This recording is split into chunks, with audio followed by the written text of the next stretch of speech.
Welcome to the Women in Blockchain Talks podcast, an educational platform where we focus on bringing you fresh and unique perspectives on the crypto and DLT space. I'm your host, Lavinia Osborne, and I'll be speaking to different experts and professionals who will be on hand to pass on their knowledge. If you enjoyed the show, please consider joining our exciting and diverse blockchain community, which is open to all genders. Thank you for listening. Now on to the show. Hello, everyone. Good morning, good afternoon, good evening, wherever you may be listening to this new episode of the Women in Blockchain Talks podcast. Today, I have Dr. Trevor Clohessy. I'm hoping that I'm pronouncing your surname correctly, so if I'm not, please forgive me. Dr. Trevor Clohessy is a lecturer in business information systems and transformative technologies at GMIT School of Business, and he's been doing that since September 2018. His research interests include blockchain, we're always about business and analytics because analytics helps us do business better. Digital transformation, digital addiction. This is the dark side of the digital. So we're going to touch on that, Trevor. Digital politics and cloud. Oh, digital politics. I've not heard of that one before. And cloud computing. Trevor has authored a number of digital technology books on blockchain business analytics, the use of social media for political campaigns. That's what digital politics is. Trevor also has been published in a number of high-profile academic and industry-based journals. Trevor is a blockchain advocate and has been researching blockchain technologies for the past 6 years, which is a long time in blockchain world. Trevor conducted one of the first blockchain Irish. Oh, did I tell you that he's Irish? Blockchain Irish organizational readiness reports in 2018 entitled Organizational Factors That Influence the Blockchain Adoption in Ireland. You have been busy, haven't you?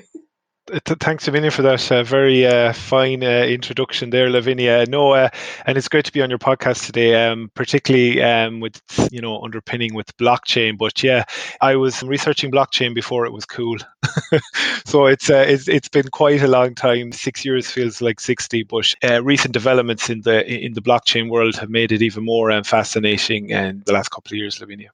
Yeah. So a lot of people, when they think of blockchain, they automatically think of crypto and Bitcoin.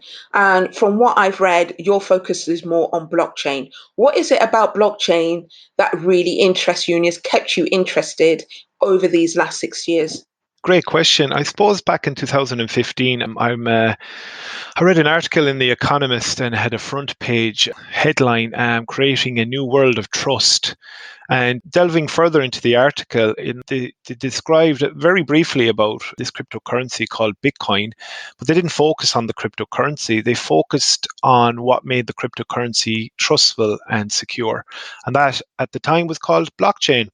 And it was interesting because the Economist article identified a range of, use cases. This was back in 2015 now, that blockchain could potentially solve. Particularly, we were seeing an accelerated convergence of new and emerging technologies like cloud computing, IoT, artificial intelligence. People are moving more to online. More social media advancements were happening. And they were advocating that blockchain could add a layer of trust for all these transactions and all these technologies that were happening at the time.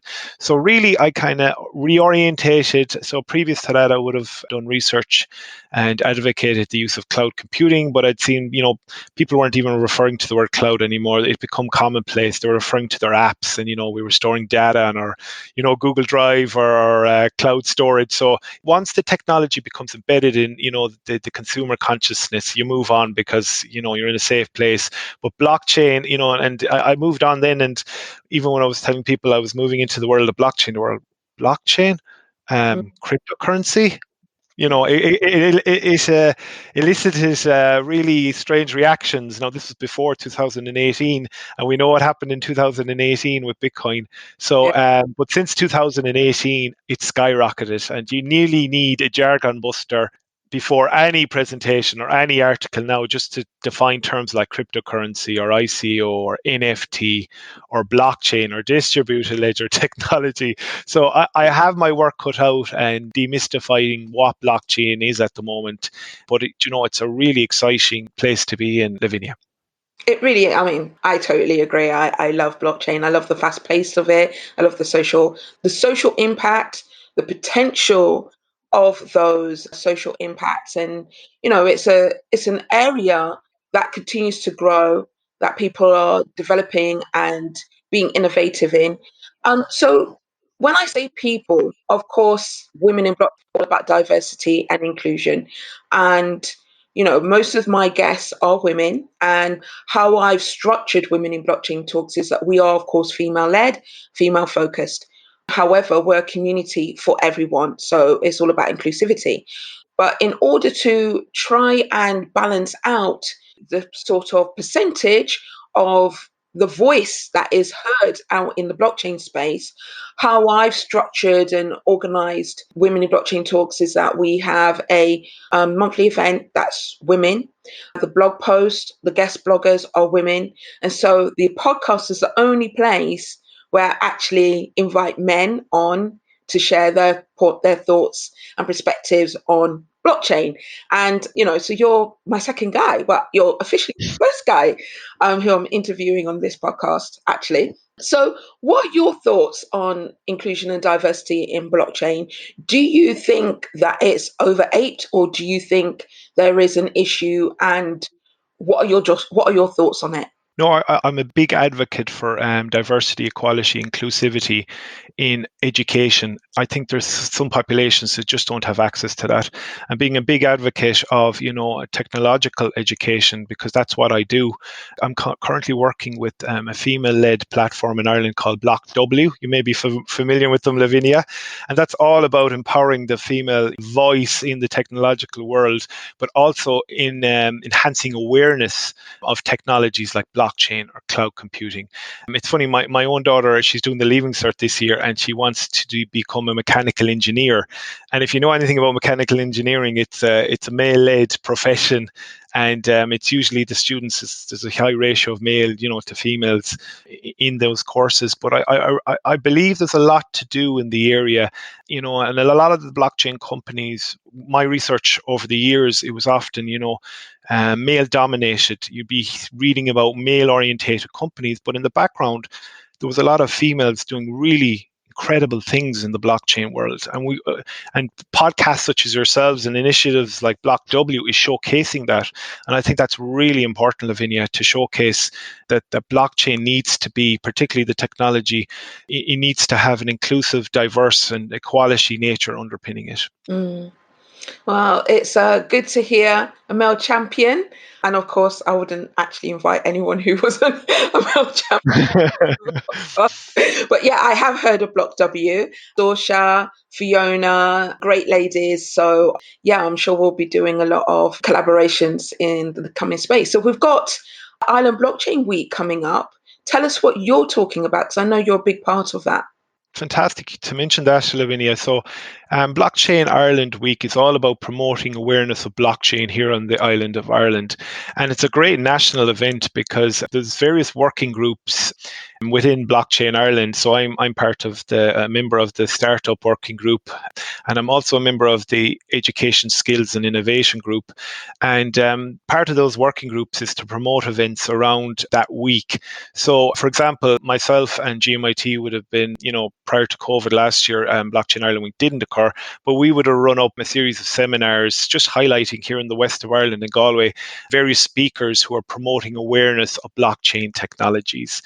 And it's quite a diverse range of talks that do go on. So you have everything from fintech, you have everything from, use cases in the agricultural sector, talks on, how blockchain is transforming supply chains.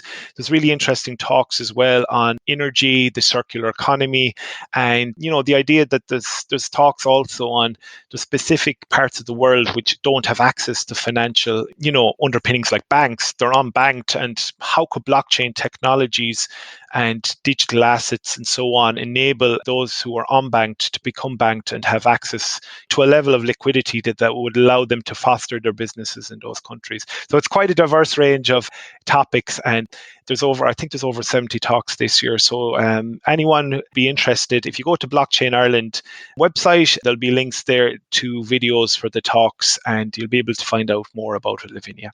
Perfect. So in the show notes, we'll put the link for Blockchain Island Week. So Blockchain Island Week is the 24th to the 27th of May. Is that correct?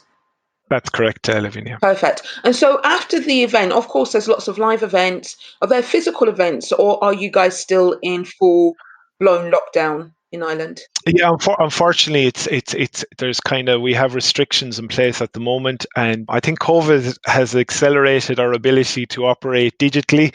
So there are positives, and it'll be entirely virtual for this time being. But watch this space for next year. Hopefully, we'll be back to physical locations for Blockchain Ireland Week 2022.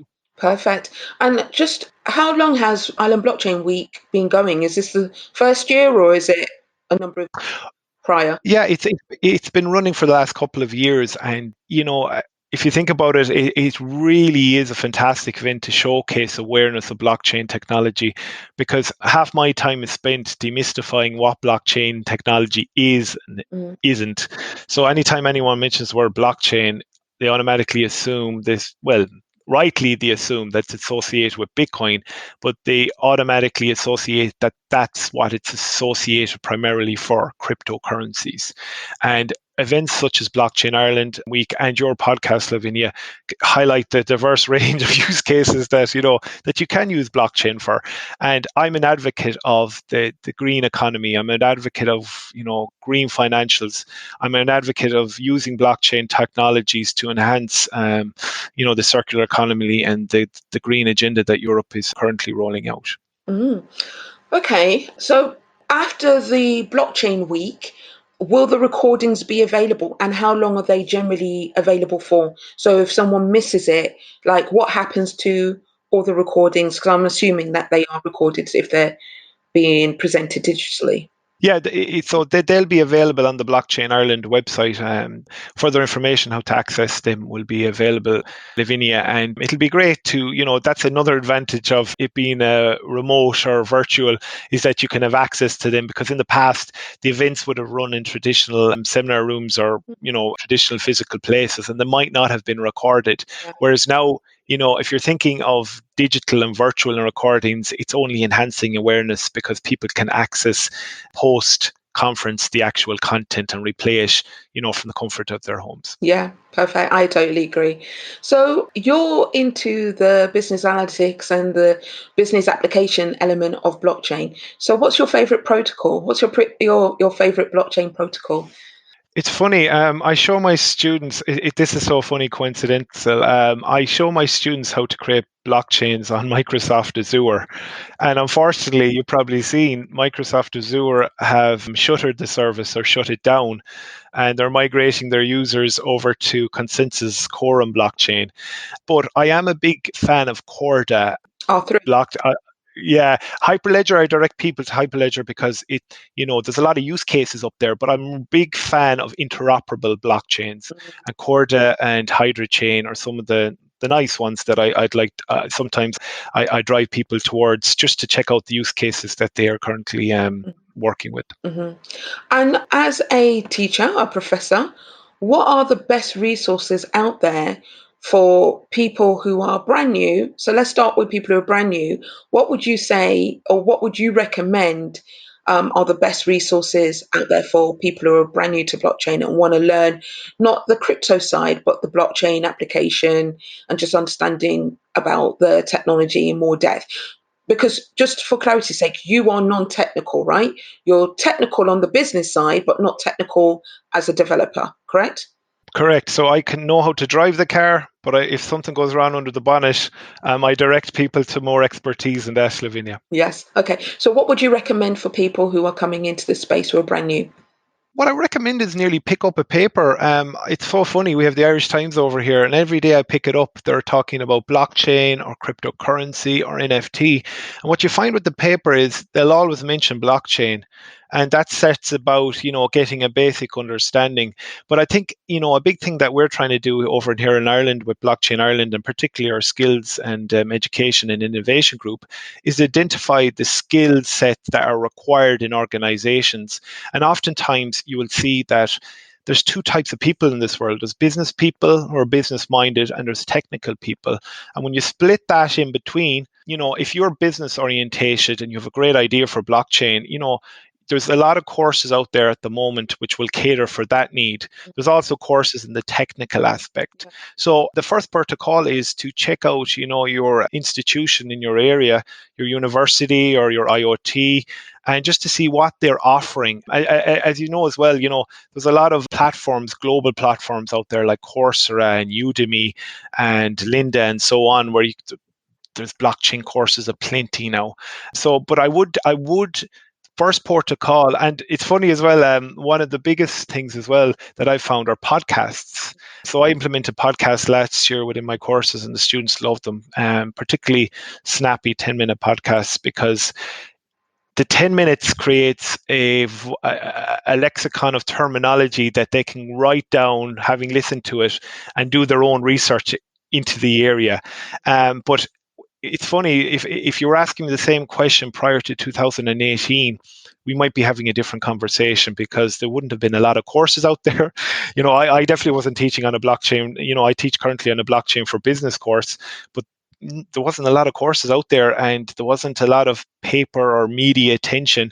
But now, if you're thinking about getting into it, there's a myriad, there's a wide array of information. But the first thing I would say is get acquainted to what blockchain is and it isn't, because once you get that understanding, your understanding can develop from there. And there's a great YouTube video that was created by Wired, where the lady in it is asking a 5-year-old and then a teenager and then an older adult, can you please describe to me what blockchain is?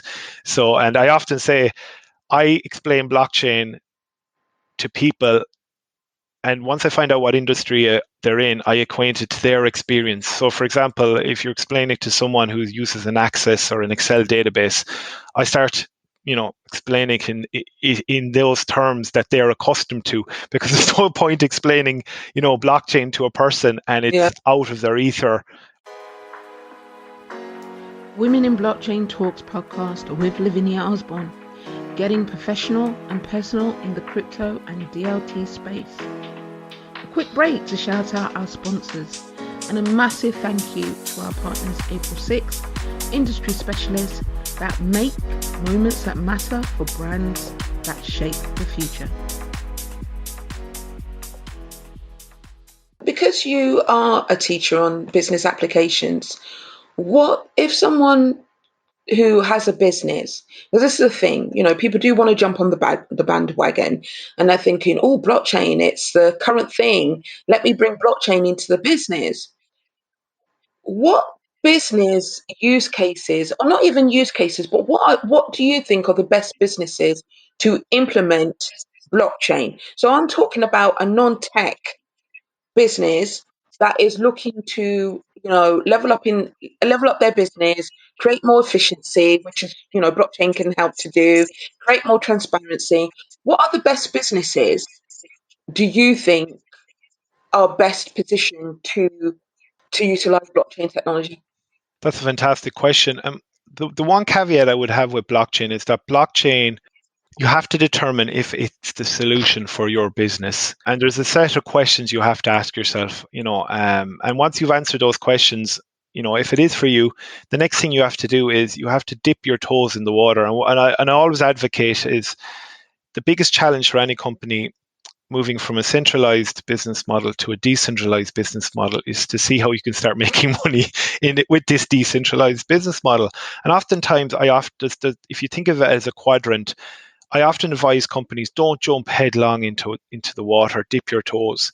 So introduce something that's low on complexity and low on novelty. So low on complexity means you might have an add-on. For example, eBay are contemplating introducing accepting cryptocurrency payments.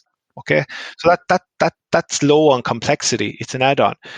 Low on novelty means that it's not complex for your staff. It's not a big jump for your staff or your customers. So, for example, by adding that low and complexity add-on, which is a cryptocurrency payment, the customer doesn't get a jar or the employee doesn't get a jar because they know the majority of people know what Bitcoin is, what cryptocurrency is. So you start off that slow process and then you build it up into, let's say, something more complex or more novel over a period of time. But I always bring it down to one of the biggest things I focus on in my teaching is the idea of business models. How do you create money, sustainable revenue with new and innovative technologies? And I used to have it off, point with cloud and various other technologies and IoT and artificial intelligence. But along comes blockchain, and it is Mm. fundamentally different to the traditional way of doing things. And there's an inherent complexity to that companies just have to, they have to be Yeah, cautious about, shall I say. 100%. I mean, it's a new technology, it's expensive, so you need to know why you're going into it and also have the right people on board helping you because there are a lot of charlatans out there who will talk the talk but not necessarily walk the walk, So you've always got to be mindful and talk to people like Trevor, who knows his stuff and sure has a great network of people who, if you are looking at blockchain technology and incorporating it into your business, and I really like the term you said, moving from a centralized orientated business to a decentralized orientated business or decentralized business model. I think that's a really nice term. So key takeaway there, decentralized business model, business model. So do you have a couple more questions? Do you have a business model that you use that you recommend that it's publicly available for anyone to review, or is it like your personal business model that you teach and only people at your school in your community would know, so to speak? Great question. So when we talk about business models, companies use Osterwalder's business model canvas, or if you're using open source, there's the open source business model canvas. So I've been researching business models for the last 10 years, and I was like, there's nothing really. So when I talk about canvas, Osterwalder created his canvas back in 0405 after the dot-com bust, because it came out after the dot-com bust that people didn't really segment how they were going to make money with their businesses. So he's was cool. Like you had your value proposition, your supplier, your customer, your revenue, your charges. So he segmented it up into a canvas. So I kind of came up with my own business model strategizer grid. Very simple. It's 4 quadrants. And within them 4 quadrants, you delve into how you're going to make core strategic partnerships that will deliver value propositions to both your supply chain actors or collaborators, but also to your customers while generating sustainable revenue. And I've detailed that canvas in a Medium article, and I can send you the link to that article, Lavinia, to provide further information. And if you are thinking of dipping your toes into, the decentralized world, that you could use this canvas to kind of break up your idea into various segments to see how you could generate revenue with a business model, blockchain business Perfect. model idea. That would be outstanding. So thank you very much. So finally, I wanted to ask you your thoughts on community because businesses are changing. They have changed. Everything's evolving. What are your thoughts about the importance of community and business? I think, with business models, a lot of companies when they start up or entrepreneurs, they develop ideas, but they don't think of the end user. I think the community plays a pivotal role in, catalyzing products and services of startups or let's say customers, because without the community, and we've seen it with COVID, the importance of the community combining together. Over here in Ireland, we have the Gaelic or the ladies Gaelic football community, or the Gaelic football community, and they banded together to help the local community, deliver products and goods to the elderly community. I think with blockchain technology, the community could play an important role, because if you look at Bitcoin, it's a Yes, peer-to-peer community. This is core, and trust in that peer-to-peer community and the governance architectures that are in place to ensure that level of trust become of paramount importance. So going forward, I often do think, many of the use cases are coming out, they're private blockchains, and I often do think is this really what blockchain is? It almost resembles a centralized level of interactions and governance and transactions, but not really that oversight from the community.